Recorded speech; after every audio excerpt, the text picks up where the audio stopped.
Welcome, Hop Nation. Very excited to have a guest back on the show, my good friend Ed Wallace from Philly. How you doing, Ed?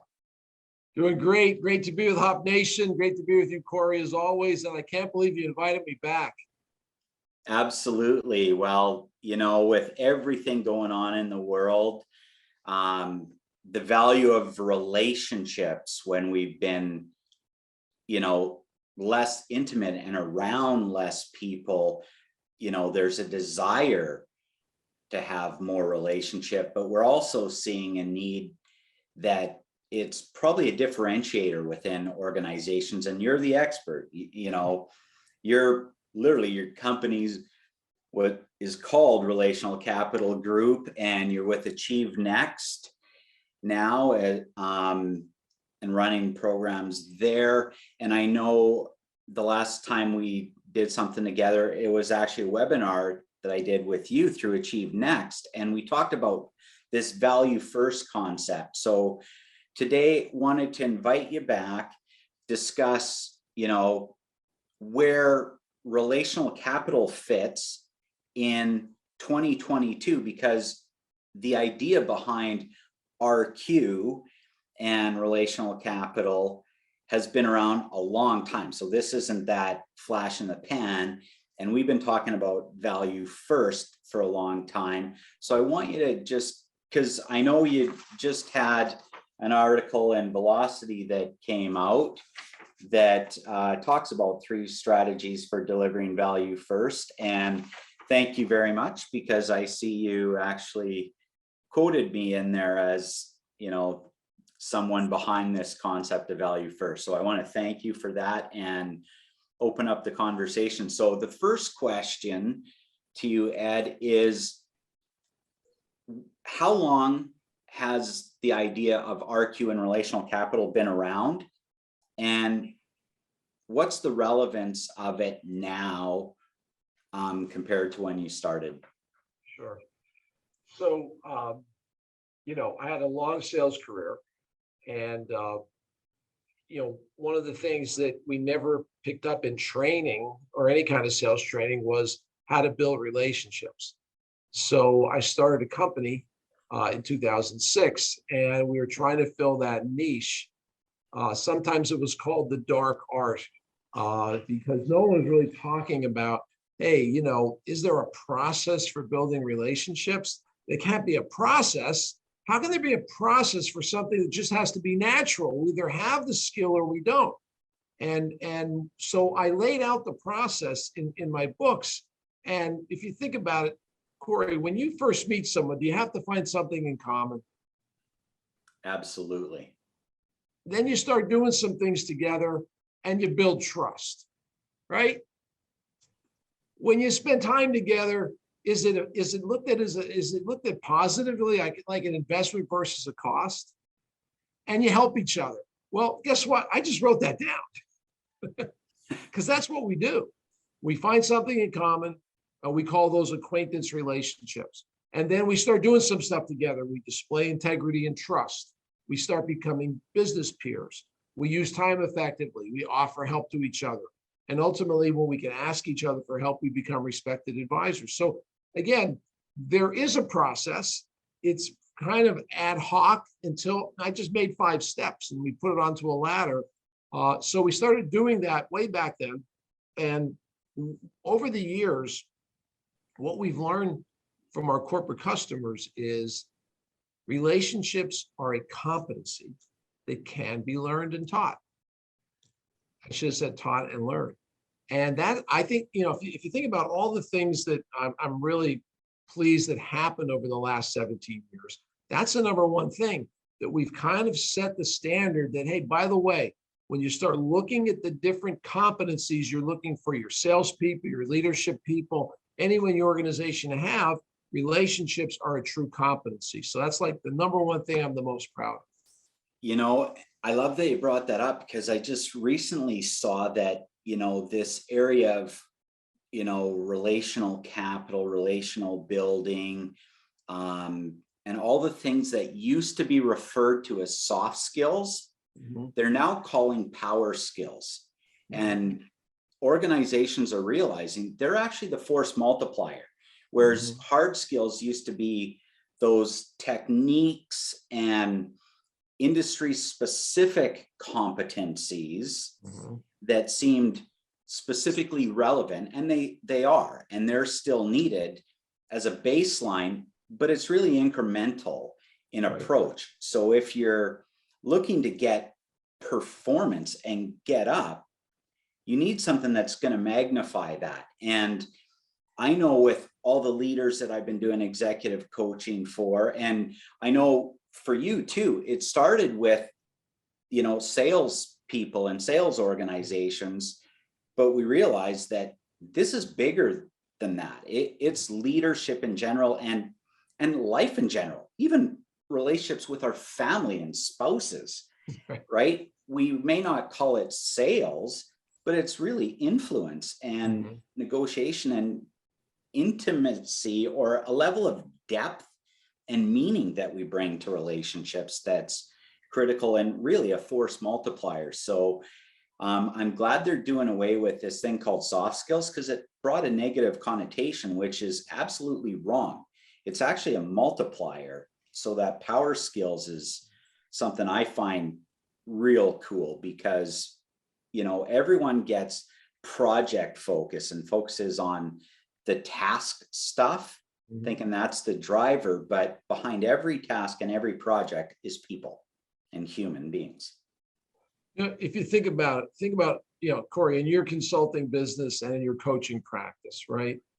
You work with all kinds of different people, different levels, and you're exposed to all kinds of leadership type folks, C-level people down to high potential people. The most successful ones are good at relationships. So you know, if you're working, we work with chemical engineers at Dow Chemical. Well, they're really technically savvy people, but the ones that rise through the ranks are really great with people. The hard skills are really greens fees. I mean, you have to have it to be in the game.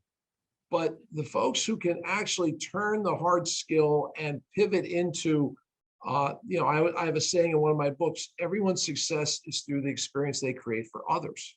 Yes. And as you move into leadership, or even if you're in sales, or if you're a spouse or a significant other, you've got to find a way to have people buy your ideas instead of selling them all the time.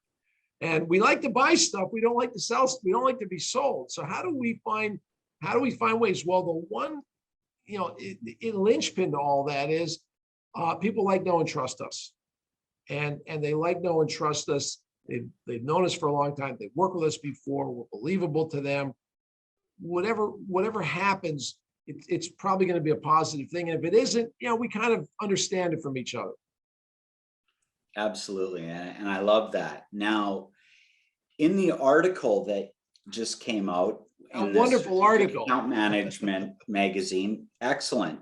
You talked about 3 strategies for delivering value first. Now, for the audience, what's your take on what value first is and what it encompasses? Wait a minute, you invented value first. You're asking me?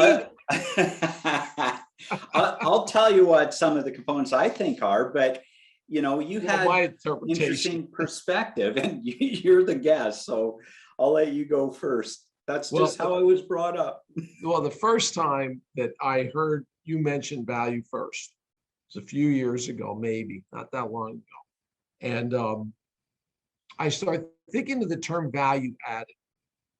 And what struck me was, why are we adding value? Why aren't we always delivering for that particular, let's just use customer in this point. Why aren't we always delivering value first? And I'll switch it to leadership in a minute here. Yeah. So if we're adding value, I think that's an insult. And I know that is pretty harsh. And I'm giving a speech at SAM, a Strategic Account Management Association. And man, I'm going to be talking about this. Like everybody's trying to add value. If I'm a customer, why don't you give me value right off the bat? Well, what have you been holding back that you're having to add it? Not only that, we know the stats, like, you know, in B2B, we aren't getting invited in. They're like 2/3 to 80% through the buying decision before salespeople are invited even in. Right. Or vendors or whatever. So if you aren't bringing value first, if you try doing value add, you're almost putting yourself out of competition. I feel stronger about it. You're insulting the other person. Okay. And I feel like we need to be that provocative when we talk about this idea, because this is an incredible idea. And I know you're doing more research on it, but I'm taking it forward, even though you haven't finished all that yet. And I'm getting incredible response to it. We literally built a program for underwriters at an insurance company with that as the linchpin, the foundational level. And they took it to another level. They call it Monday through Friday moments of influence. And value first needs to be delivered in every Monday through Friday moment of influence. So if you're a leader, you run a lot of meetings. How are you delivering value first in that meeting? Did you think through the meeting before you invited everyone? Like, this is just a simple example of value first.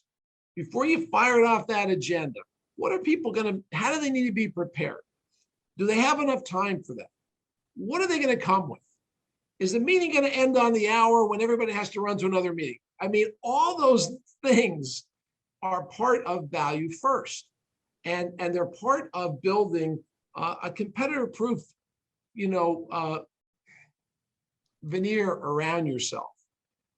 So when we can talk about it with sales, we also talk about it with leadership. How many times do salespeople say, well, here's where we add value? And value first is really aligned with that other party. So value first to one customer, like think about it. Let's just think about Walmart and Nordstrom and the word quality. I mean, I shop in Walmart, and I got to tell you, I love saving $3 on a tube of toothpaste from the pharmacies, right? Because they're like $3 more. Now you buy multiple things in the Walmart pharmacy. I call that quality because it's Crest. It's not. It's the same brand, Walmart, same box. It's Crest, right? Yeah. So, but if you go to Nordstrom, heck, they'll take your shoes from somebody else back. So that's a different level of quality. So value first, as I continue to interpret your thinking on this, is in the eye of the person you're delivering value to. Yes. And when we first had this webinar together with Achieve Next, I talked about that's where worthy intent is exposed. Right. And I think the opposite, when we talk value added, that's where maybe less than worthy intents being exposed, and maybe manipulation might actually be a word too, right? And they're using it as a technique and a tool rather than something that's at that heart that means something to the people they're talking to. So, we talk about worthy intent, and it's open to interpretation. I define it as putting the other person's goals ahead of your own, putting the other person's needs ahead of your own. And a monk is constantly thinking about the world and offering up thoughts and ideas and prayers for the world. But the monk doesn't really know whether they're working, if you think about it, because they don't see any behavior coming back to them that validates all that good stuff. Whereas a business person, a leader, can tell by the reaction they're getting from the people they're working with. They get to their meetings on time. They're willing to extend the meeting. Confidences are shared. We call that displaying worthy intent. And your worthy intent is, again, that's greens fees again. But the fact is, if we don't have good intention, we go in with good intentions to every interaction. We accept the other person or group has good intentions as well. But until we see behaviors that validate, worthy intent is just a feeling. So we call it displaying worthy intent. And that's by judging the behaviors and the actions of the person that validate that for us. And I love the displaying, because my definition of worthy intent is putting the other's interests at the core of the business relationship or the relationship. It's not necessarily putting it before yours, but it has to be at the core.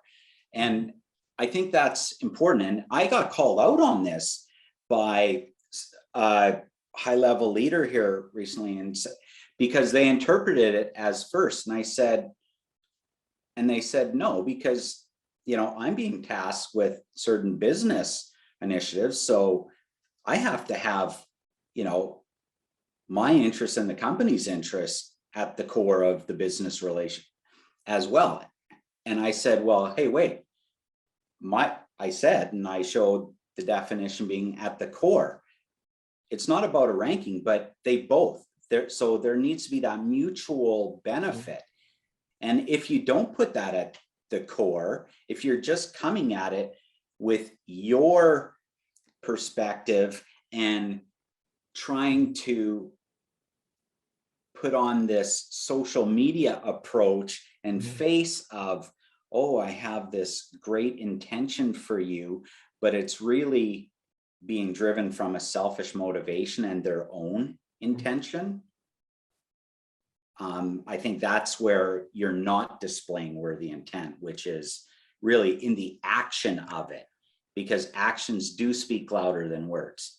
And a definition is just a definition, but the application of what we're defining is where rubber hits the road. You may recall in one of my books, I talk about the 5 principles of relational leadership, and everything centers around the principle of displaying worthy intent. But the 5th principle is connecting performance to a purpose. And in that principle, we talk about how the time we have in the world is minuscule.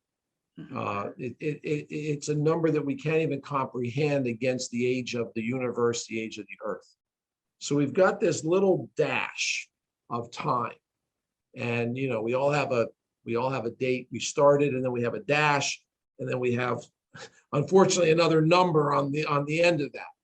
And the whole point about worthy intent is, how are we connecting? How does that dash make a difference, right? How does that dash, whether it be, again, it could be at a real simple level about the way you're interacting with your colleagues around a project, the way you're interacting with a customer, the way you and I are interacting on a regular basis as not only colleagues but friends. Are we making a difference in that dash? When we look back at that dash, what did we accomplish? I'm sure it's financial rewards, but I don't think when we're 85 we're going to say, gee, I should have worked harder, I should have made more money. I think it's more, hey, did I enrich others? So it starts with worthy intent, and then it transitions over to, am I connecting what I'm doing, whether it be personally or from a business standpoint, with a real purpose? Absolutely. And I love that. And one of my earlier books was called Epitaph Theory, and I have a working title for a follow-up to that called Living into the Dash. So it's nice.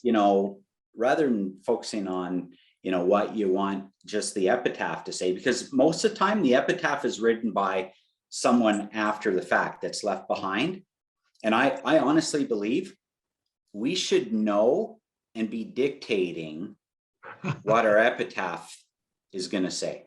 Right. I think there's power into that, because then you have to live your life in congruence and be purpose driven to make sure that that's the case. Yeah. Otherwise, that will be taken from us. Someone will change it if it's not congruent.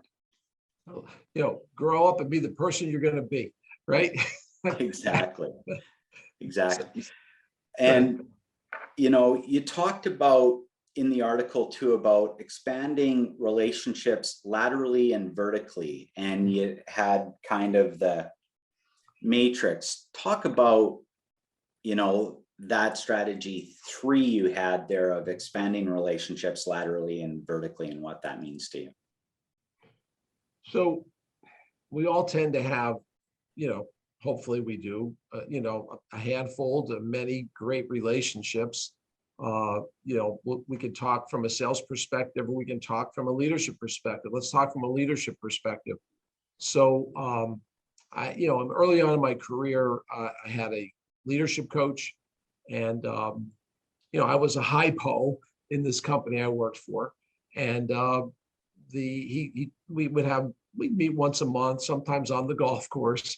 It's a pretty cool coach. Anyway, he'd say, okay, you're 38 years old. You're rising through the company here. I want you to think about and identify 2 or 3 people that are parallel with you on a similar path, and they're on, not parallel, on the same level as you are. And I'd suggest, he was really good. He never say you need to. I'd suggest, would you consider, which meant you need to. Anyway, who are on a similar track. And let's start talking about building relationships with them. Alongside of that, someone above you and someone who would be your successor someday. So in the article, we talk about lateral and vertical relationship strategies. So just to give you an example, so the 2 people parallel, okay? One was the corporate contracts person, and one was the controller. Yeah. So, and that's our peer level relationships, right, is what we're talking about. Why did I need a relationship with the controller? Well, guess what? Pricing, discounts, all these things. I was in sales at the time. I was still in sales, but I was transitioning into more of a marketing role, leadership role. Anyway, so and to this day, I see Anna. We have the same tire and auto repair guy, and I'll see her there, and we'll talk about, hey, remember you did this? On the other side, the contracts guy, his name happened to be Ed as well. And this gentleman, when I started my business in 2006, helped me do the contracts at no charge. When I sold my business in 2018 to Achieve Next, he helped me do the contracts for my employment agreement, my IP agreement, and I give him some basketball tickets. So think about the foresight of this coach I had in the mid-1990s to say, start thinking about that. So I guess the takeaway on that is whether you're in sales, where it absolutely applies, or in a leadership role, are you looking at the sphere around you? Because as you move through the matrix of that organization, not only you might need that information for promotional, but just to get stuff done, especially as we look at more team-based companies and everything. Teams have no budget generally. They have a charter, but they don't even know who's going to make the decision on their recommendation. So the more relationships we develop and that are around our sphere, the more successful we're going to be. Absolutely. And I love how you brought that together. And there's this need to, and most leaders are, decent to very good, horizontally and vertically down.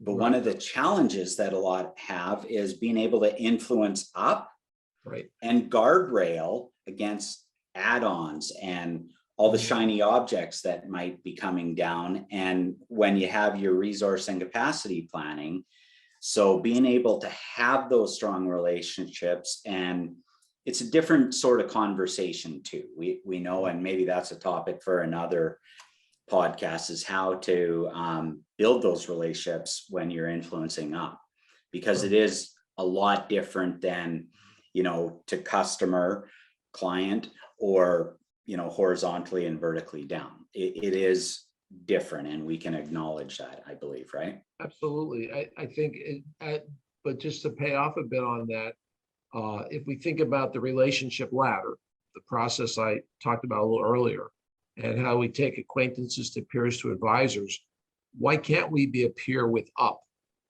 We can be a peer. We're business people. We're working on common goals. We're working on things in common for the betterment of the company mission, all that kind of stuff. They just happen to have a higher salary, do my review.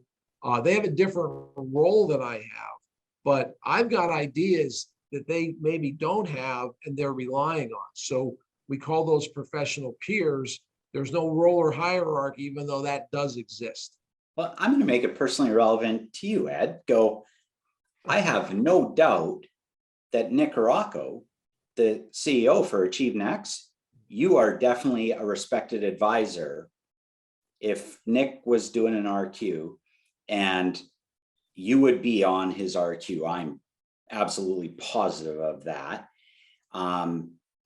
It would come out showing that you're in the respected advisor status, yet because of the org structure and ownership structures, he owns it, there's a functional level of reporting, but at that respected advisor, you're getting rid of those lines and you're, seen face and involved in planning and other things that you transcend the authoritative structure or the bureaucratic lines that need to be, in a matrixed organization sometimes, which allows a different sort of conversation. And dare I say, deeper and wider is what happens. And, there's too much shallowness. And the reason we can say that is how many people in the past couple of years, as we've had remote work, are learning about people they might have worked with for years, that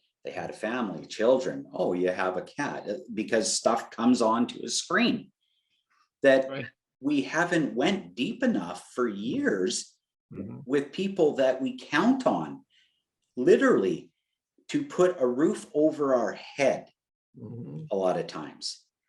So to bring home the relational capital piece, and people are hungering for this because there's probably a lack of leadership if we think globally right now. And it's a difficult market for a lot of people to look good in leadership, but there is some people who are knocking it out of the park, and we know that. But in general, this is exposed leadership, both good and those that were adequate to not very good. I got a new cliche for you. Okay, I love it. So, for years, you got to think outside the box, right? Expand beyond the comfort zone. That was one of the principles of value first. Not just you expanding, it takes us taking the initiative to be uncomfortable ourselves. But where we bring value is, highlighting, maybe a pain that they didn't know about sometimes.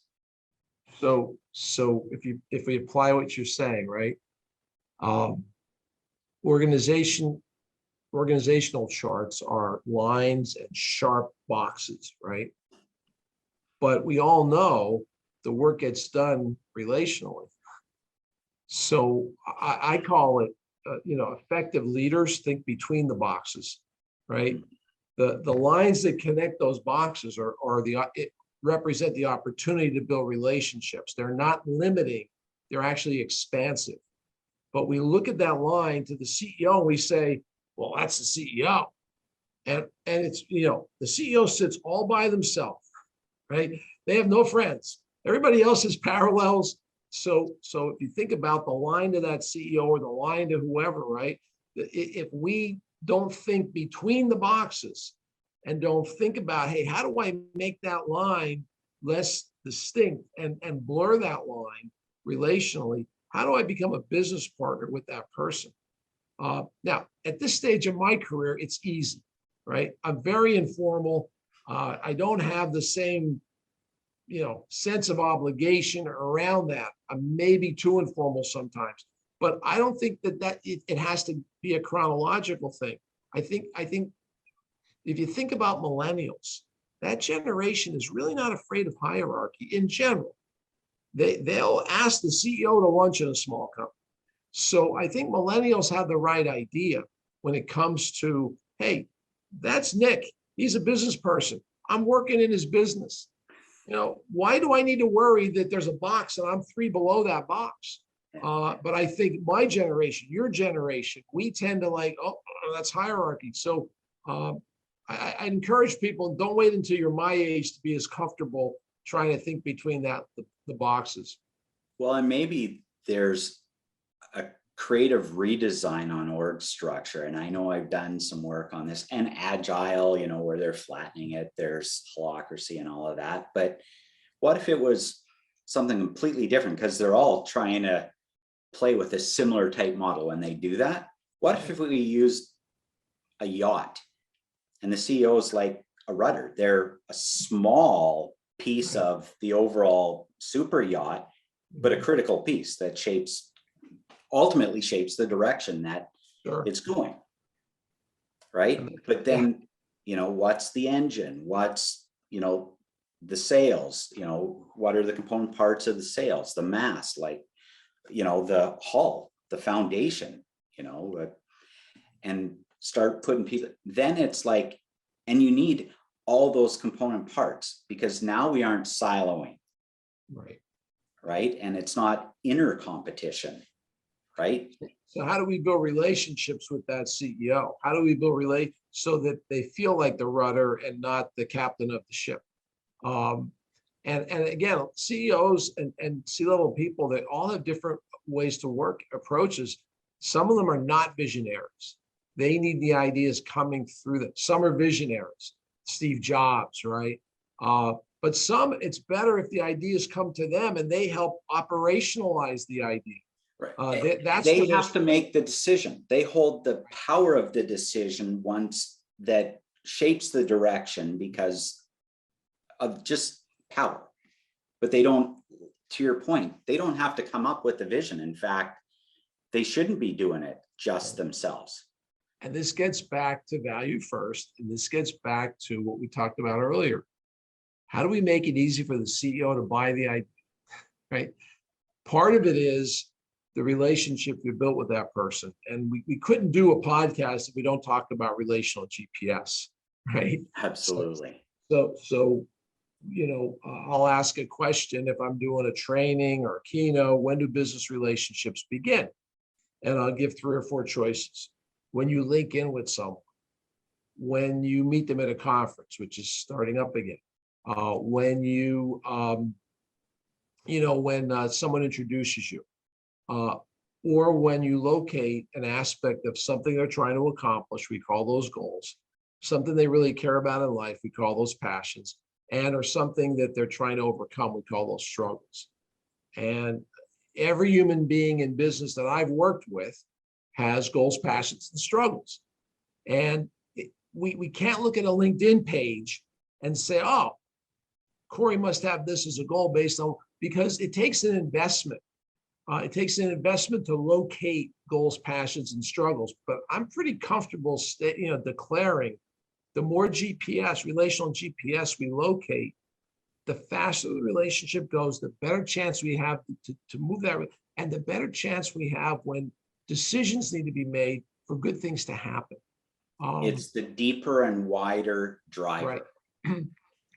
Right? I was because with everyone asks the stuff that's this superficial and what everyone else is doing. So we need to think different.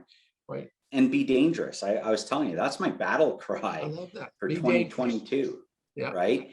Not be reckless, which is different, but be dangerous. And if you think of game changers throughout the course of history that changed history, whether that's the Nelson Mandelas of the world or Gandhi's, Mother Teresa's, they were dangerous in the thinking, right? They weren't dangerous in terms of aggressive, right? No.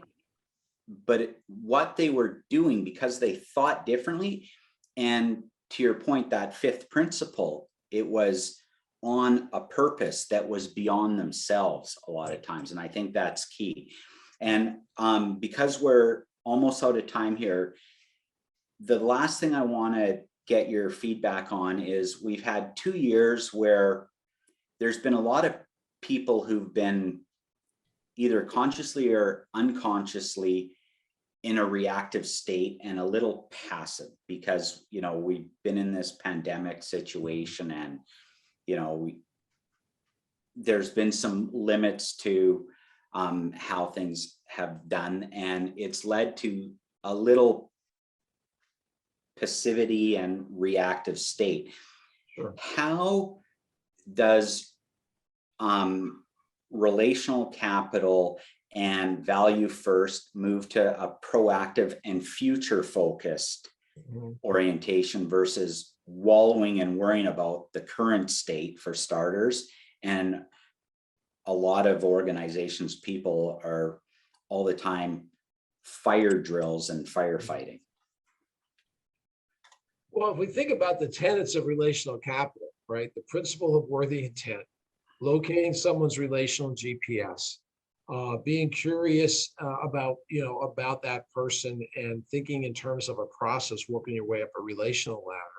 Why doesn't that apply? I'm asking this rhetorically to everyone, to virtual relationships. When was the last time we saw each other? 10 years ago in person? Yet here we are doing Zooms, doing podcasts. So the principles all apply. And this rectangle is not going away from everything that's being published, everything that's being written. I was at a large insurance company in Michigan 2 days ago, and beautiful, gorgeous offices. There's like 7 people there on 3 floors, with the big atrium in the middle that all the offices look down on. And they're not going to close that office, but they're not requiring people to come in except 1 day a week. So we've got to get better. Like, we've built virtual muscles. We've got to keep those virtual muscles toned, because we're going to be doing things this way for a while. And I'm convinced that if we take the same value first approach, I'm going to make this the best Zoom podcast I possibly could today. Corey, I hope it's pretty good. Then we're going to get better and better at it. When I first started doing Zoom training, I had no clue how to work a chat box, how to engage an audience.